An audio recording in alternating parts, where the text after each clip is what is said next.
समझिए, हमारे यहाँ की सत्ता को समझिए। जब राष्ट्रपति एपीजे अब्दुल कलाम बने थे तो मेरे ख्याल से, मैं इस बात को व्यक्तिगत तौर पे जानता हूँ कि वो मेंटली प्रिपेयर्ड नहीं थे कि एकदम से वैज्ञानिक से निकलकर वो राष्ट्रपति बन जाएंगे। हालांकि वो scientific adviser Indian prime minister के थे, लेकिन जब वो जीते तो उन्होंने सिर्फ एक बात कही अटल जी से कि मैं सबसे पहले अगर कहीं जाना चाहता हूँ, मिसाइल मैन थे वो, मिसाइलें बनाई उन्होंने, न्यूक्लियर बम बनाए उन्होंने, लेकिन कहा मैं सबसे पहले अगर शीश नवाने जाना चाहता हूँ तो साबरमती आश्रम। और वो गए अहमदाबाद में, उस विजिट में उनके साथ था, उनके साथ ट्रैवल कर रहा था। तो ये हमारी गांधी और अहिंसा, ये हमारे डीएनए के अंदर है। बिल्कुल, आप ठीक कह रहे हैं। और ये मॉरिशस के प्रधानमंत्री पी जगन्नाथ इस समय आपको तस्वीरों में दिखाई दे रहे हैं। प्रधानमंत्री नरेंद्र मोदी तैयार है अंग वस्त्र लिए हुए, और जैसा कि हम बार बार जिक्र कर रहे हैं, खादी को आज प्रमोट किया जा रहा है। और आज नहीं, खादी हमारे लिए सबसे अहम ब्रांड है। प्रधानमंत्री नरेंद्र मोदी ने हमेशा खादी को आगे बढ़ाया है, और आज ये विदेशी नेताओं को अंग वस्त्र देकर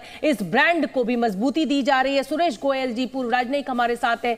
सुरेश गोयल जी, खादी अंग वस्त्र दिया जा रहा है इस समय प्रधानमंत्री नरेंद्र मोदी के द्वारा तमाम विश्व नेताओं को। बिल्कुल सही कह रही हैं आप। तो आप जब भी खादी के बारे में बोल रही थी कि हमारा इंडिया ब्रांडिंग है, इंडिया का एक अंग है, मुझको याद आता है कि मैं काफी यूएसए में रह चुका हूँ, साउथ ईस्ट एशियन कंट्रीज में रह चुका हूँ। खादी को जो देखते हैं लोग, पहले खादी देखी जाती थी कि एक गरीब आदमी का वस्त्र है वो। अब उससे बिल्कुल उल्टा हो गया है ये। खादी एक फैशन स्टेटमेंट बन गई है, खादी एक एथनिक स्टेटमेंट बन गई है। जब भी कोई इंडियन में खादी का कुर्ता पहनता हूँ या खादी की शर्ट पहनता हूँ तो लोग पूछते हैं कि आपने कहाँ से ली, कहीं मिल जाएगी, हमको भी लेनी है ये। तो खादी का बहुत बड़ा एक नाम हो गया है सभी देशों में ये। तो बहुत अच्छा लगता है ये कि जब एक इंडिया का प्रोडक्ट जिसके साथ में इतना इमोशनल, सेंटिमेंटल, भावनात्मक तौर पर इतने जुड़े हुए हैं, हमारी स्वतंत्रता के संग्राम का प्रतीक है ये, चरखे का प्रतीक है, हमारी जो कहे कि मेड इन इंडिया का प्रतीक है ये। तो बहुत अच्छा लगता है देख करके सब ये। बिल्कुल। जी शोभना जी। अब ये नीदरलैंड के राष्ट्राध्यक्ष इस समय प्रधानमंत्री नरेंद्र मोदी के साथ आपको दिखाई दे रहे हैं। मार्क रूटे, प्रधानमंत्री नीदरलैंड के। और प्रधानमंत्री मोदी, देखिए, कल सबसे पहले उन्होंने सन टेम्पल समझाया कि देखिए, जब आपको टाइम देखना नहीं आता था तब भी हम आपको टाइम बताते थे, ये बताया। बिल्कुल। दूसरा उन्होंने दिखाया नालंदा की तस्वीर। नालंदा वो यूनिवर्सिटी, वो ज्ञान और शिक्षा का केंद्र, जब ऑक्सफोर्ड और कैम्ब्रिज के बारे में सोचा भी नहीं गया था तब नालंदा बना था। और बख्तियार खिलजी एक मुगल और टर्किश आक्रांता था, उसने उसे बर्बाद कर दिया था सिर्फ इसलिए कि भारतीय सभ्यता, संस्कृति और उसकी जितनी मैन्यूस्क्रिप्ट है, उनकी जितनी पांडुलिपि है, उनको नष्ट किया जा सके। और आज जो तीसरा स्टेटमेंट वो बता रहे हैं वो गांधी का है, शांति और अहिंसा का है, साबरमती आश्रम का है। हम तो बचपन से वो गाना सुनते आए हैं ना, साबरमती के संत तूने कर दिया कमाल, दे दी हमें आजादी बिना खड़क बिना ढाल, साबरमती के संत तूने कर दिया कमाल।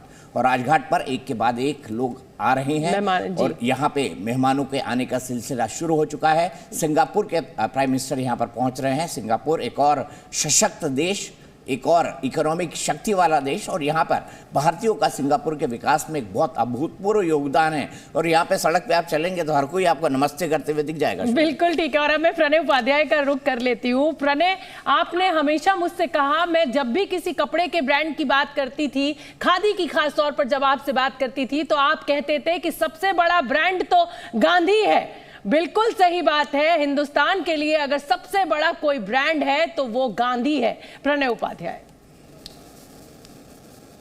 बिल्कुल, गांधी निश्चित रूप से मॉडर्न इंडिया के हिसाब से बात की जाए, नए भारत के हिसाब से बात की जाए तो एक वैश्विक पहचान के लिए भारत का एक बड़ा आइकॉनिक ब्रांड है। और यही आइकॉनिक ब्रांड का जो कनेक्ट है वो आपको इस समय यहाँ पर राजघाट पर देखने को मिल रहा है। दुनिया के तमाम मुल्कों के अंदर आपको गांधी प्रतिमाएं मिल जाएंगी, गांधी स्ट्रीट मिल जाएगी, क्योंकि दूसरे विश्व युद्ध के दौरान उस समय में शांति और अहिंसा की बात करते हुए किसी उपनिवेश को खत्म करके आज़ाद भारत की नींव रखना, ये निश्चित रूप से उस समय के हिसाब से एक बड़ी रणनीतिक कहा जाए और उस समय के हिसाब से अगर बात की जाए, यानी आज से करीब करीब 75-80 साल पहले की बात करें अगर हम, तो उस समय के हिसाब से ये बहुत बड़ा गेम चेंजर था। गांधी बहुत बड़े स्ट्रैटेजिस्ट थे और इस लिहाज से अगर देखें आप तो दुनिया भर के अंदर गांधी के ने भारत को एक नए ब्रांड के तौर पर स्थापित किया है और वही जो ब्रांड इंडिया है, वही जो नया भारत है, उसी के प्रतीक के तौर पर आज ये तमाम नेता कहीं ना कहीं तमाम नेताओं के अंदर भी ये अच्छी तरीके से जानते हैं कि गांधी किस तरीके से भारत के अंदर अहमियत रखते हैं और दुनिया के बाहर भी अहमियत रखते हैं। और ऐसे में जबकि आज हम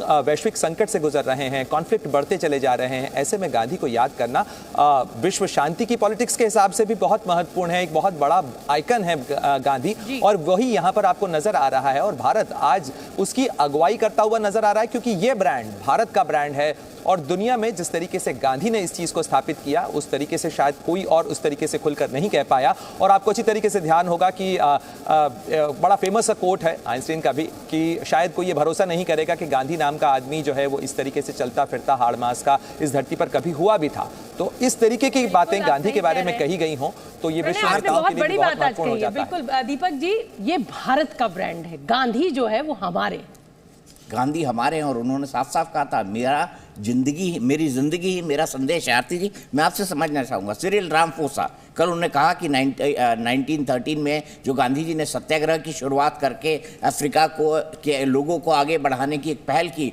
ऑलमोस्ट वही 2023 में 110 साल बाद प्रधानमंत्री मोदी ने की अफ्रीकी संघ को G20 में शामिल कराकर। बिल्कुल, भारत और अफ्रीका का कनेक्शन गांधी से ही देखा जाता है। गांधी जी जब अफ्रीका गए 1893 में और 1893 से लेकर 1914 तक उन्होंने वहाँ पे जो संघर्ष किया वो सिर्फ भारतीयों के लिए नहीं था, वो इनफैक्ट अफ्रीकन्स के लिए भी था। और वो बात जो है अफ्रीकन्स को याद है। अफ्रीका में भी गांधी ब्रांड तब थे जब अभी यूरोप में, वेस्ट में गांधी के बारे में नहीं पता था। इनफैक्ट चर्चिल ने इनफैक्ट पूछा था कि ये कौन है ये गांधी, और बाद में फिर ये माना गया कि चर्चिल जो है वो गांधी को सबसे बड़ी टक्कर मानते थे। बहुत ज़्यादा उनके खिलाफ एनिमोसिटी थी, हॉस्टिलिटी थी, उनको काफ़ी बुरा भी कहा। लेकिन गांधी वो व्यक्ति थे जिन्होंने अहिंसा का जो मंत्र देके पूरे भारत को जोड़ा, सभी समुदायों को जोड़ा। सिर्फ हिंदू नहीं थे उसमें, मुसलमान भी थे, और सब लोग जो राम राज्य का कॉन्सेप्ट था उसके पीछे चले। और आपको याद होगा कि सिर्फ हिंदू लीडर्स नहीं थे कांग्रेस में, उस वक्त बड़े बड़े मुस्लिम लीडर्स भी कांग्रेस में थे। इनफैक्ट शुरुआत में जिन्ना तक को भी कांग्रेस की तरफ इनफैक्ट कांग्रेस के मेंबर थे। लेकिन बाद में जो मुस्लिम लीग क्रिएट हुआ उसकी वजह से भारत में पार्टीशन हुआ। लेकिन बात सिर्फ गांधी की याद रखी गई। किसी ने जिन्ना को गांधी जैसा नहीं समझा, किसी ने किसी और को गांधी जैसा नहीं समझा। पूरे विश्व में आज भी म्यूजियम्स को लीजिए, आज चौराहों पे लीजिए, वो यूके हो, यूएस में जाइए, यूरोप में जाइए, आपको गांधी जी का स्टैचू हर कॉर्नर में मिलेगा। और वो दिखाता है कि इंडिया का ब्रांड गांधी कितना बड़ा है। पूरे विश्व में उन जैसा कोई ब्रांड आइकन नहीं बना आज बिल्कुल तक। आप ठीक कह रही हैं। और एक बार फिर से मैं तस्वीरें अपने दर्शकों को बताना चाहती हूँ। स्पेन की उप प्रधानमंत्री इस समय पहुंच चुकी हैं राजघाट पर। प्रधानमंत्री नरेंद्र मोदी उनका स्वागत कर रहे हैं और जैसा कि हम बार बार बता रहे हैं, खादी का अंगवस्त्र देकर यहाँ पर प्रधानमंत्री नरेंद्र मोदी उन तमाम विदेशी मेहमानों को, राष्ट्राध्यक्षों को, प्रधानमंत्री को सम्मानित कर रहे हैं।